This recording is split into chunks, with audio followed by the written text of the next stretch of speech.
Hello guys, study with Abhijeet में आपका स्वागत है। आज हम लोग एक नए टॉपिक के बारे में डिस्कस करेंगे जो कि understanding discipline and school subject का हमारा नेक्स्ट टॉपिक होगा। टॉपिक का नाम है teaching and learning as interactive process. Teaching और लर्निंग एक इंटरैक्टिव प्रोसेस कैसे है, इसे आज हम डिस्कस करने वाले हैं। ये यूनिट 2 का सेकंड टॉपिक है हमारा। तो चलिए वीडियो को देख लेते हैं।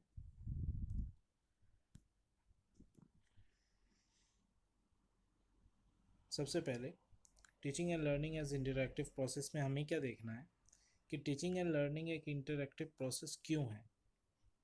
पहला पॉइंट है गेनिंग एंड शेयरिंग नॉलेज, क्योंकि इसमें नॉलेज का गेन होता है और नॉलेज को हम शेयर करते हैं दूसरों से।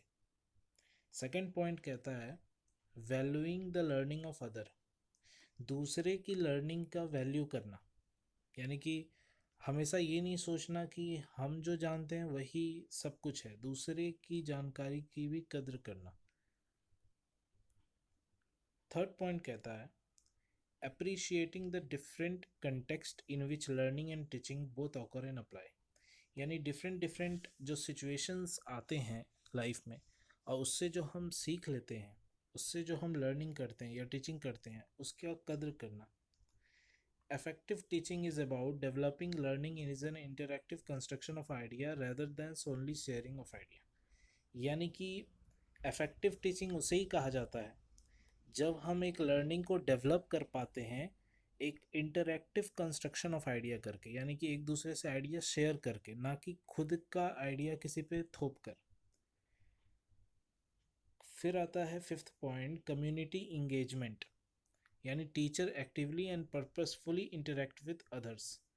अब कम्युनिटी इंगेजमेंट का क्या मतलब है कि अकेले हम लोग टीचिंग या लर्निंग प्रोसेस को इंटरेक्टिव नहीं बना सकते, हमें सोशल होना पड़ेगा।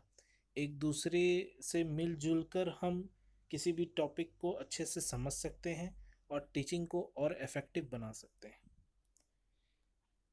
सिक्स पॉइंट क्या कहता है teaching and learning are the two fundamental aspect of educational process, जिसमें पहला पॉइंट है टीचिंग। टीचिंग में हमें क्या पढ़ना है, ट्रेडिशनल कंसेप्ट क्या था टीचिंग का, to impart instruction to learner in classroom, classroom में लर्नर यानी स्टूडेंट्स को इंस्ट्रक्शन देना, ये था ट्रेडिशनल कंसेप्ट। आज का मॉडर्न कंसेप्ट क्या कहता है, to help people to learn and acquire the desire language skill and way of living in the society, यानी आज हम बच्चों को इंस्ट्रक्शन नहीं देते या बुकिश नॉलेज नहीं देते हैं, आज हम उन्हें उस नॉलेज का एप्लीकेशन सिखाते हैं कि उसे आप डेली लाइफ में किस प्रकार यूज़ कर सकते हैं और अपने सोसाइटी को बेटर कैसे बनाया जा सकता है। इसे टीचिंग कहा जाता है। तो आज का मॉडर्न कंसेप्ट ज़्यादा बेहतर है पहले के ट्रेडिशनल कंसेप्ट से। लर्निंग क्या कहता है, तो लर्निंग में सबसे पहला पॉइंट आता है activity of gaining knowledge, knowledge को गेन करना। Modification of behaviour through experience and training, experience और ट्रेनिंग के बदौलत अपने बिहेवियर में बदलाव लाना। Interaction is the spine of the education, बिना इंटरेक्शन किए, बिना दूसरों से इंटरेक्शन किए आप एजुकेशन को बढ़ा नहीं सकते, इसलिए इसे स्पाइन बताया गया है, यानी रीढ़ की हड्डी बताई गई है एजुकेशन का। Help teacher to know that whether he or she has been able to convey the exact information, यानी टीचर की हेल्प करना कि उनकी बात आप तक समझ आ गई, इसे भी एक लर्निंग कहा जाता है। तो ये सब लर्निंग जो है स्टूडेंट के द्वारा फॉलो किए जाने चाहिए। अब इसी टॉपिक के अंदर एक सब टॉपिक आता है interactive teaching style used in classroom. Classroom के अंदर हम ऐसा कौन सा इंटरैक्टिव टीचिंग स्टाइल्स है जो फॉलो कर सकते हैं। सबसे पहला है ब्रेन स्टॉर्मिंग, यानी ऐसे गेम्स या ऐसे एक्टिविटीज़ कराना जिसमें कि दिमाग का ज़्यादा इस्तेमाल हो, तो ब्रेन स्टॉर्मिंग उसका पार्ट हो गया। फिर थिंक पेयर शेयर, ये सारे तौर तरीके से भी एक इंटरैक्टिव स्टाइल टीचिंग डेवलप किया जा सकता है। बज session, incident process, question and answer session, आप देखे होंगे बहुत बार क्लास में क्विज रखा जाता है जिसके अंदर आता है रैंडमली किसी को उठा के कुछ पूछ लेना, या फिर कीप इट ओपन एंडेड, या फिर डिस्कशन करना, या फिर रिफ्रेज। केस स्टडी मेथड भी एक अच्छा है, और प्रॉब्लम सॉल्विंग और आंसर शेयरिंग मेथड भी इसमें इंक्लूड होता है। ये सब के दौरान टीचर की क्या रिस्पॉन्सिबिलिटी बनती है?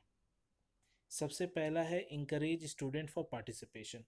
अब देखिए, अगर स्टूडेंट पार्टिसिपेट ही नहीं करेंगे तो टीचिंग और लर्निंग इफेक्टिव कैसे होगा?